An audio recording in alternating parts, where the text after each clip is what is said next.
Hey, welcome back. Steve Reno Cool Kit, Durango Press, HOn3, Rio Grande Southern Plow Flanger, number 2, part 2, take 1. Boom. Okay, hey, welcome back. Quick update. Now let's see what we got here. As discussed earlier, you want to use a builder board. This is one back from the day when I used to build a lot of balsa wood airplanes. And I mentioned you want to have the plan and then a piece of wax paper. I'm a little stingy with this kind of material, so that no sense, ripping off a whole big piece and then wasting it. So I just used the piece necessary for the size. A little bit bigger maybe. Thumbtack it down. And these are a nifty thing that I got one time in building balsa wood airplanes. They work great for something like this. And if you modify them, which is always great to make your own tools, you can put the guy gave me a hint one time, you put a little scrap piece of wood like this, which acts like a chalk. So when you're pinning your pieces down, you have the wood against the wood, not the plastic pin against the wood. Something like this is okay where you're just kind of go against the side, but where you're coming down from the top, you want to do something like this so that you don't end up with a bunch of half circle dents on your basswood pieces. All right, so I've got the first few pieces in place, glued down, and then I flipped it over and I'm starting to build on the top side of it here.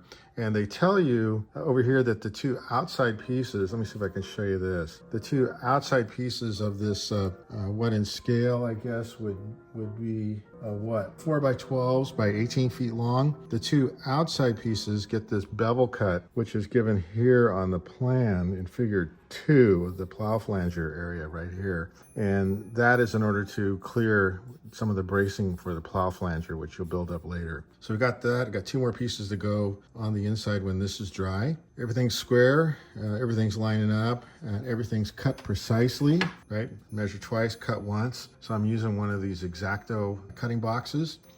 And what else can I say? Oh, this is a nifty tool because a lot of the pieces are stated, in the instructions, like cut it, 16 feet long. You cut another one 16 feet, 8 inches long, and that's an HO scale. And this last set of 4 pieces was 18 feet long. Well, you can do it the hard way, which is to, convert, or you can get one of these nifty scale gauges, which will tell you exactly how long 18 feet is. It's like right there, right? So you don't have to go like a squirrel on a wheel racing around doing conversions. You can just measure it and cut it. Like I say, measure twice, cut once. All right, that's it for now, guys. Bye. So here is an update on how I'm proceeding with this. And so you want to have your weighted 90-degree chocks there, keeping everything square. And what I do is, have a little piece of wire, and I'm putting a little bit of glue, and everything's sort of staying square, moving slow and steady. Don't get in a big rush. It's supposed to be relaxing and having fun.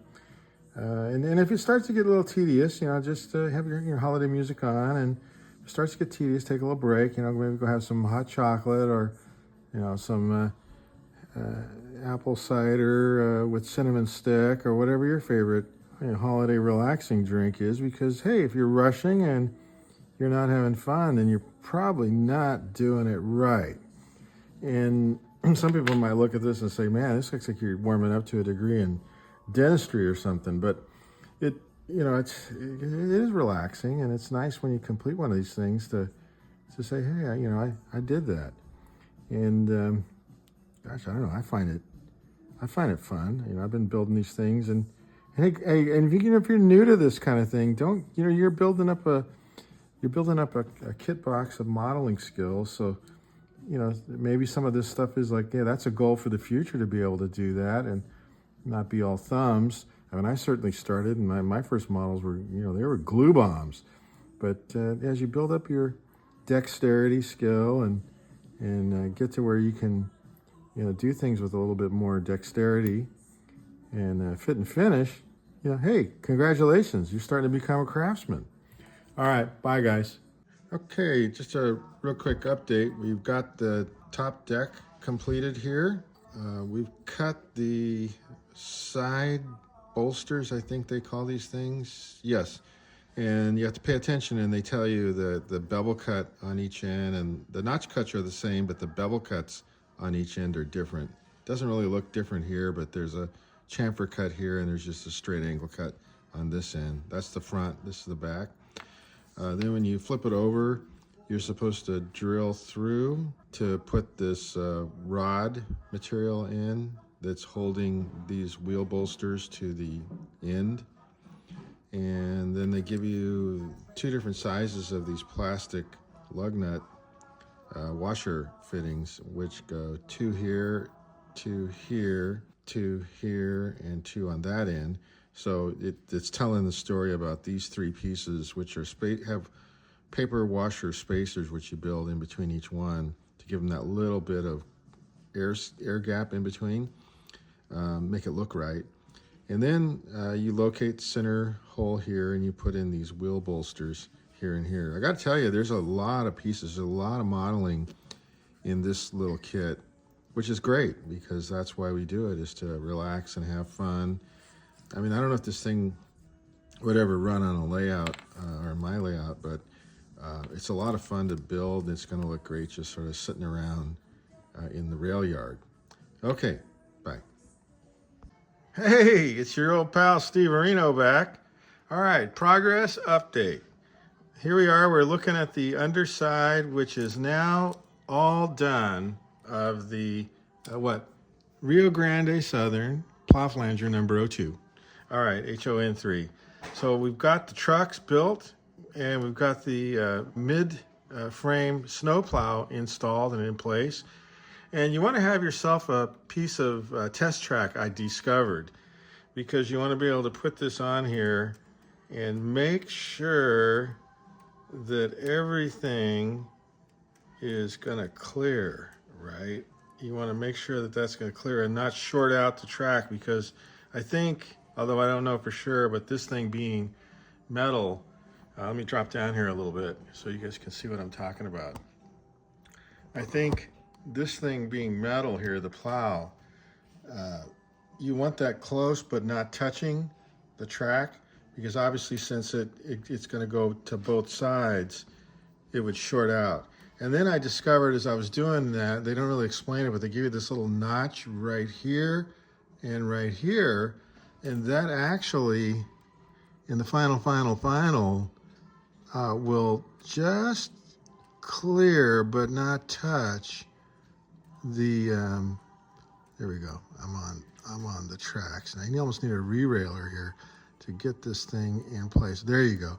It will just come close but not touch the tracks, right? So when you're either sitting there and you got electrical power going to the layout, or if you're actually running this thing, shoving it ahead of a locomotive, it's going to move and not scrape the rails and arc and short and all kinds of nasty stuff. So a good deal on that. There's a lot of modeling in this little kit. I mean, I think if I'd known that, I would have done this sooner, because this has been in my stash for years and years and years. So as little Tantu Nomo says over here, having lots of fun, lots of progress, and it is a great kit. So the other thing about it here, let me see if I can show you over here, is after you get this thing all built up according to the plans, and they're very detailed, so make sure you're following along. Let me see if I show you over here. Following along and checking off, right? Like Santa, right? Making a list and checking it twice. So you want to make sure you're following along, getting all the pieces the right dimension in place, and then you come back through and they give you 2 sizes of these little, where'd I have it? Right here. They give you 2 sizes of these washer lug nut resin pieces. You clip them off. So you have your set of clippers, you clip them off, you drill some holes. Where's my drill? Here it is. The drill of the appropriate size. And then it's a little fiddly, a little tedious, so it's going to take lots of breaks. Don't get too frustrated. You got to place them with tweezers. Okay, but you get them in the hole, you can glue it in, and they look dynamite. Dynamite. So there we go, making progress. So now it's going to be, probably get it, disassemble it a little bit and get some prime paint going. Now, oh yeah, hold on a second. You're gonna want to measure carefully. And I've mentioned before in my plastic modeling videos, dynamite, great investment. You're gonna have to have something like this. It's the only way you can accurately get all the correct dimensions. Let me see if I can show you what I'm talking about over here. It's the only way you can get the accurate dimensions for the plans and the dimensions for the rivet locations. Okay, you've got to use something that's very, very accurate. And I find calipers to be just the tool. All right, we'll talk to you later, guys. Bye.